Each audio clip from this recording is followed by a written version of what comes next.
Today, it's about the frequencies that you can adjust with the EB1 controller. Basically, you have 4 different types and 2 different ways of giving out an analog signal.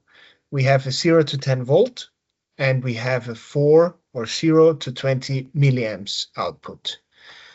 On the controller itself, it will be on the website. You can find the cable assignment EB1, and once you open that, you can see the analog output cable and how you have to crimp it. Basically, you have 4 different frequencies or 4 different analog outputs, which you can use in different ways. We have one for a frequency drive, let's say a big fan. Another one you have for a flap, maybe a Belimo flap that opens up 0 to 100%.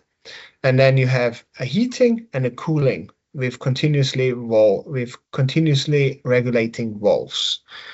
How do we define those in the EBCloud? I will show you.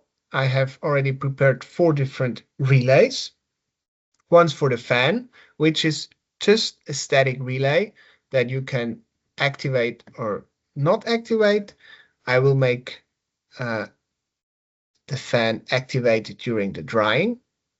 Then we have the flaps, which is also just a static flap that we can activate here, maybe for a signal that the Belimo flap, if there is one, has power. We will do also just an activation of the flap.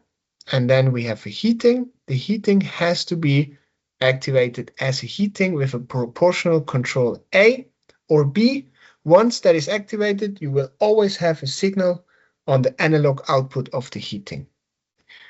We will put that as well as a PA. And then we have the cooling, which also will be set as a cooling relay, where we have to continuously regulating valve, the checkbox. We have to activate the checkbox and then also set a minimum of, let's say, 1 degree or 2 degrees, which is set here.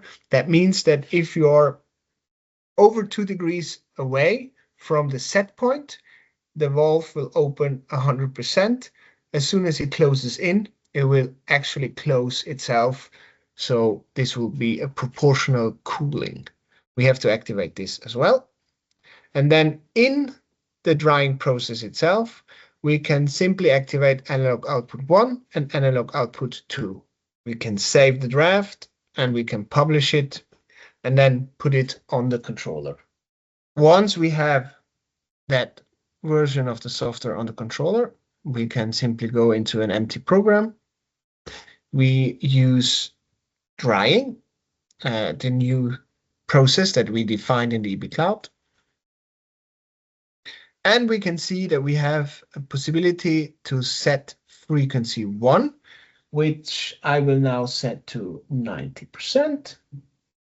And then frequency 2, which would be the flaps, which I set to 50%. The settings for the cooling and the heating, you don't really have to set it. The only thing you have to do is you have to set a room temperature, which here I will put 25. So we have 25 degrees. If it goes over the 25 degrees, the cooling will start. If it goes under the 25, the heating will start. And those will start with an analog output, no matter if you have use it as a 0 to 10 volt or a 4 to 20 milliamps.